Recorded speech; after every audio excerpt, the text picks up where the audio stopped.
مثال کے طور پر آپ اگر دیکھیں کہ حضور علیہ الصلوۃ والسلام کے دو بہت بڑے سفر ہیں، نعرہ تکبیر، نعرہ رسالت، قبلہ حضرت صاحب۔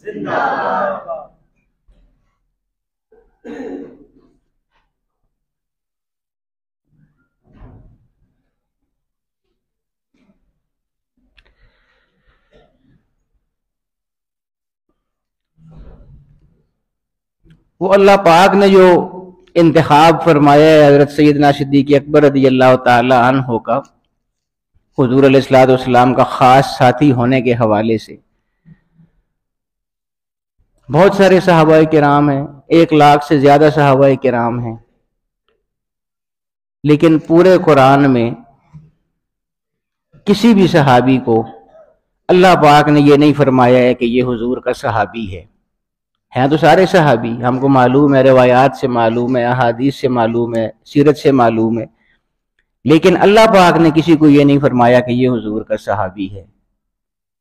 پورے سارے صحابہ کرام، 1,00,000 سے زیادہ صحابہ کرام، ان سب میں سے واحد سیدنا صدیق اکبر رضی اللہ تعالیٰ عنہ کو یہ اعزاز حاصل ہے کہ اللہ پاک نے قرآن میں یہ فرمایا ہے کہ یہ حضور کا صحابی ہے۔ ثانی اثنین اذ ہما فی الغار اذ یقول لصاحبہ لا تحزن ان اللہ معنا۔ یہی وجہ ہے کہ حضرت صدیق اکبر رضی اللہ تعالیٰ عنہ کی صحابیت قرآن سے ثابت ہے، نص قطعی ہے، اللہ کے کلام سے ثابت ہے۔ اسی لیے علماء فرماتے ہیں کہ اور کسی صحابی کا اگر کوئی انکار کر دے تو کر دے، لیکن سیدنا صدیق اکبر کے صحابی ہونے کا اگر انکار کرے گا تو وہ انکار قرآن کا انکار ہوگا، کیونکہ قرآن میں اللہ پاک نے ان کو صحابی قرار دیا ہوا ہے، اور قرآن کا انکار کرنے کا مطلب یہ ہے کہ قرآن اللہ کا کلام ہے، تو وہ اس نے اللہ کا انکار کر دیا۔ اس لیے اگر کوئی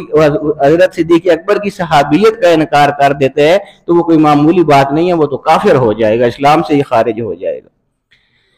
تو یہ اللہ تعالیٰ نے بہت خاص ان کو اعزاز عطا فرمایا ہے، اور جو میں عرض کر رہا تھا نا کہ اللہ پاک نے ان کو چنا ہے حضور علیہ الصلوۃ والسلام کے لیے، تو وہ آپ دیکھیے، میں عرض یہ کر رہا تھا کہ حضور علیہ الصلوۃ والسلام کے دو بہت بڑے سفر ہیں۔ ایک معراج کا سفر، حضور علیہ الصلوۃ والسلام جب معراج پر تشریف لے گئے تھے، وہ بھی بہت بڑا واقعہ ہے، بہت بڑا سفر ہے حضور علیہ الصلوۃ والسلام کا۔ اور حضور علیہ الصلوۃ والسلام کا ایک سفر ہجرت والا ہے، جو مکہ مکرمہ سے حضور علیہ الصلوۃ والسلام نے ہجرت فرمائی تھی مدینہ منورہ کی طرف۔ یہ دونوں بہت بڑے سفر ہیں حضور علیہ الصلوۃ والسلام کے، بہت بڑے واقعات ہیں تاریخ کے۔ تو دیکھیے، جو میں عرض کرتا ہوں نا کہ حضرت صدیق اکبر رضی اللہ تعالیٰ عنہ کو اللہ پاک نے خود چنا ہے، تو چنا کیسے ہے، اور ان کی افضلیت بھی دیکھیے، افضل الخلق بعد الرسل ویسے ہی نہیں کہا گیا۔ اس کی وجہ یہ ہے کہ حضور علیہ الصلوۃ والسلام کے جو دو بڑے سفر ہیں، ایک معراج والا اور ایک ہجرت والا، اور مزے کی بات یہ ہے کہ یہ دو سفر ہیں، اور دو یا آسمان ہوتا ہے یا زمین ہوتی ہے، دونوں سفر دونوں کو شامل ہے۔ ایک سفر زمین کو شامل ہے جو ہجرت والا ہے مکہ سے مدینہ کی طرف، ایک سفر جو ہے آسمانوں کا ہے معراج والا سفر، یعنی ایک زمینی سفر ہے ایک آسمانی سفر ہے، دو سفر بڑے سفر۔ اور اللہ پاک نے جب حضور علیہ الصلوۃ والسلام کو آسمانوں کا سفر کرانے کا ارادہ چاہا تو ان کی خدمت کے لیے ساتھ اس جہان کا سب سے جو افضل شخصیت تھی سیدنا جبریل امین، تمام فرشتوں کے سردار، وہ حضور علیہ الصلوۃ والسلام کے خادم کی حیثیت سے ساتھ جا رہے تھے۔ اور زمین کا جب سفر کرایا تو آپ کے خادم خاص سیدنا ابوبکر صدیق رضی اللہ تعالیٰ عنہ ساتھ جا رہے تھے۔ تو یہ اللہ تعالیٰ نے ہی منتخب فرمایا ہے ان کو۔ یعنی جب آسمان کا سفر تھا تو نوریوں میں جو سب سے افضل شخصیت ہے سیدنا جبریل امین رضی اللہ تعالیٰ عنہ، وہ حضور کا ساتھ دے رہے تھے۔ اور زمین کا جب بڑا سفر کرایا تو صحابہ میں جو سب سے افضل شخصیت ہے سیدنا ابوبکر صدیق، وہ ساتھ دے رہے تھے حضور علیہ الصلوۃ والسلام کا۔ وہاں کے بھی بڑے عجیب عجیب واقعات ہیں، ہجرت کے بڑے عجیب واقعات ہیں۔ اور پھر ایک اور بات دیکھیے کہ قرآن کریم کی ایک آیت ہے، مِنْهَا خَلَقْنَاكُمْ وَفِيهَا نُعِيدُكُمْ وَمِنْهَا نُخْرِجُكُمْ تَارَةً أُخْرَى۔ جب کسی میت کی تدفین ہوتی ہے تو اس پر جب مٹی ڈالتے ہیں تو اس وقت بھی یہ آیت پڑھی جاتی ہے۔ اس کا ترجمہ کیا ہے؟ اللہ پاک فرماتا ہے کہ منہا خلقناکم،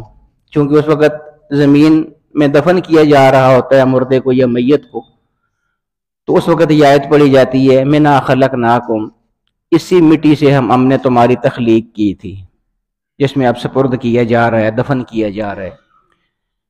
اسی مٹی سے ہم نے تمہاری تخلیق فرمائی تھی۔ وفیہا نعیدکم، اور اسی مٹی کے سپرد تمہیں کیا جائے گا، جب تدفین ہوتی ہے تو اسی مٹی کے سپرد کر دیا جاتا ہے۔ تخلیق بھی مٹی سے ہوئی ہے، سپرد بھی پھر مٹی کے کر دیا گیا، مٹی کے ذمہ کر دیا گیا، اس کے سپرد کر دیا گیا۔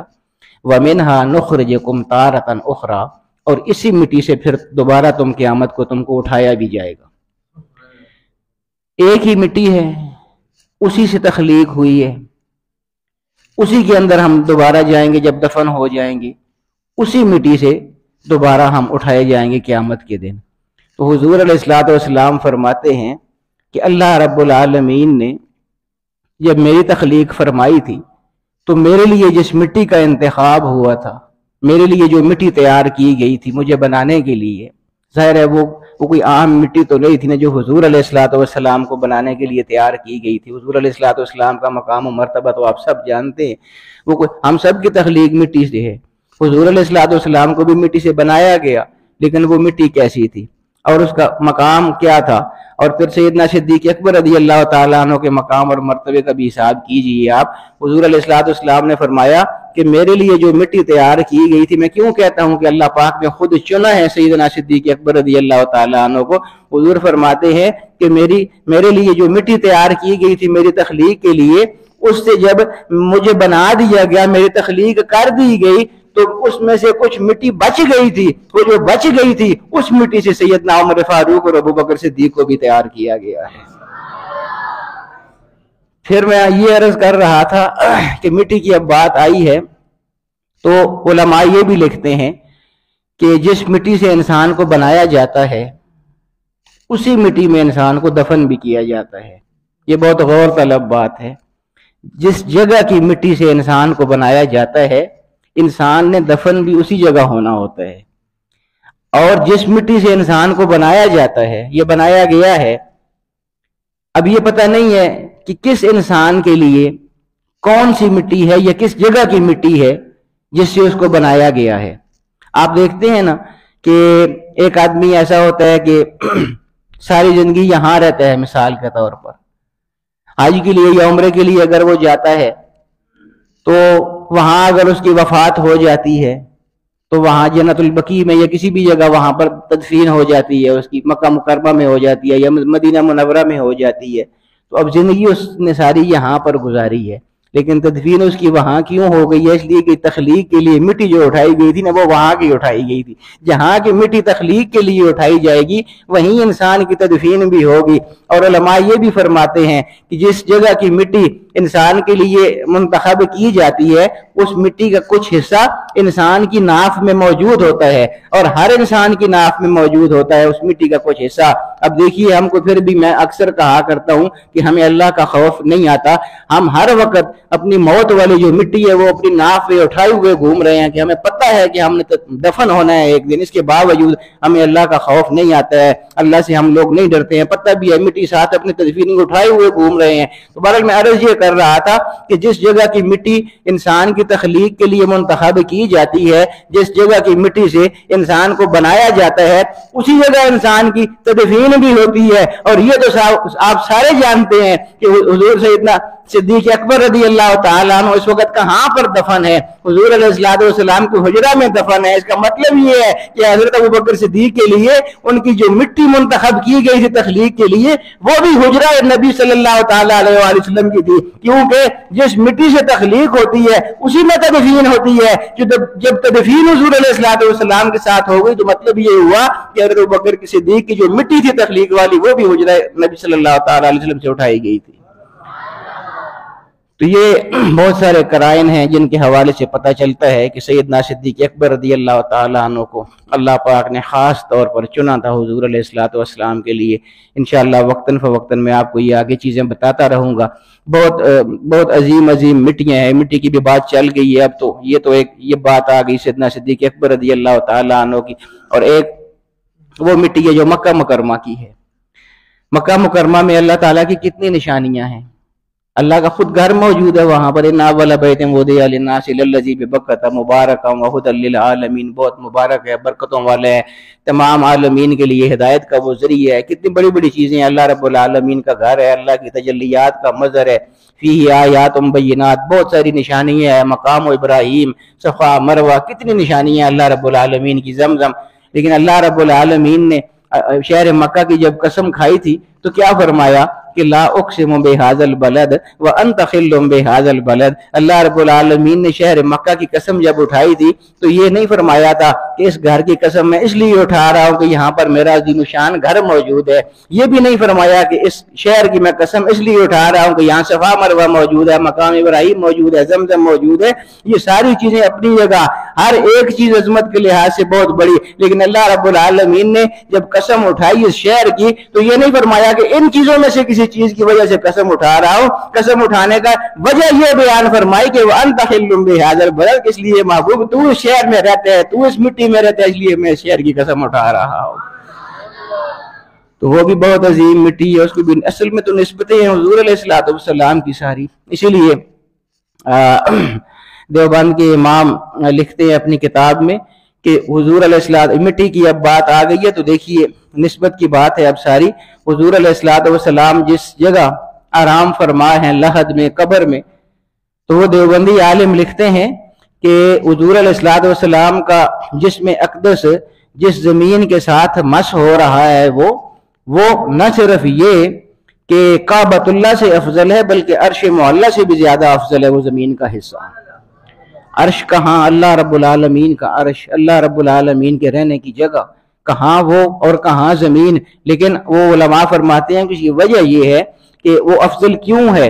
اس لیے ہے کہ اللہ رب العالمین کا جو عرش ہے وہ اللہ رب العالمین کوئی ایسی ذات نہیں ہے کہ اس کا کوئی جسم موجود ہے جو اس کے ساتھ عرش کے ساتھ مس ہو رہا ہے۔ اللہ تعالیٰ جسم سے پاک ہے، جسم سے محفوظ ہے، وہ زمان مکان سے محفوظ ہے اللہ رب العالمین، اور اللہ رب العالمین کا کوئی ایسا جسم نہیں ہے کہ جو عرش کے ساتھ ٹچ ہو رہا ہے، مس ہو رہا ہے۔ وہ اللہ تعالیٰ وہاں پر متمکن ہے، اپنی حیثیت کے مطابق، اپنی شان کے مطابق وہاں پر جلوہ گر ہے، لیکن یہ جو زمین کا حصہ ہے اس کے ساتھ تو حضور کا بدن اقدس مس ہو رہا ہے، اس لیے اس کو یہ اعزاز حاصل ہے کہ یہ نہ صرف کعبہ سے افضل ہے بلکہ عرش معلیٰ سے بھی زیادہ افضل ہے۔ تو یہ سیدنا صدیق اکبر رضی اللہ تعالی عنہ، ان کا ہی یہ مہینہ چل رہا ہے، اسی حوالے سے ہماری گفتگو بھی چل رہی ہے۔